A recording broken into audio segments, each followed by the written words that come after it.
ይኸውልህ በቃ ዝም ብል። እግዚአብሔር ካንተ ጋር ሲሆን የክብር ዘመንህ ብዙ ነው። አሁን ይኸውልህ ከለቅሶ ዘመን ይልቅ እግዚአብሔር ካንተ ጋር ሲሆን የሳቅ ዘመን ብዙ ነው ይሆን። አሁን በጣም የተቸገራችሁ ሰዎች እመኑኝ፣ እግዚአብሔር ምስክሬ ነው፣ የበረከት ዘመናችሁ ብዙ ነው። የበረከት ዘመናችሁ ረጅም ነው። በጣም በሐዘን ውስጥ ያላችሁ ሰዎች እመኑኝ፣ እግዚአብሔር ከእናንተ ጋር ስለሆነ የደስታ ዘመናችሁ ረጅም ነው።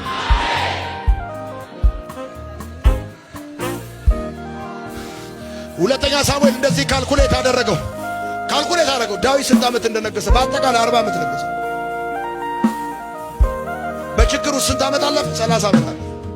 ስለዚህ ዛሬ ከዚህ ቤት ስትወጣ እንደዚህ ብለን እንድትወጣ ነው የምፈልገው። ፈተና አለ፣ ችግር አለ፣ ውጣ ውረድ አለ። 200% ከመቶ እርግጠኛ ሆንላችኋለሁ።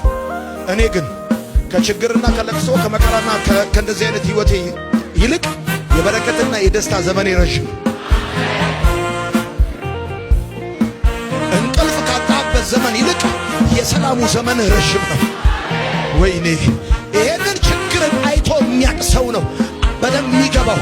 ችግር አይቶ የሚያቅሰው በደንብ ይገባዋል። ከብቸኝነት ዘመን ይልቅ እግዚአብሔር የጉብኝት ዘመን ረጅም ነው። ረጅም ቁጥር 6 ላይ እንደዚህ ዳዊት በኢየሩሳሌም የሚኖሩ ኢያቡሳውያንን ሊወጋቸው ፈለገ እና እነዚህ ኢያቡሳውያን በኢየሩሳሌም ይኖሩ ነበር።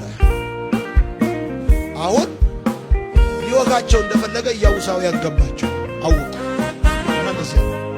ያው ከሳኦል መሞት ጋር ተያይዞ የእስራኤል ወታደርን ተሸንፏል ምናምን ንቀውታል። በጣም ይሄና በጣም ከመናቃቸው የተነሳ ኢያቡሳውያን ስለ ዳዊት ሲያወሩ እንደዚህ ያለ እዚህ ከተማ ሊገባ የሚችለው ከዕውርና ካንካሳ ጋር ከተዋጋ ብቻ።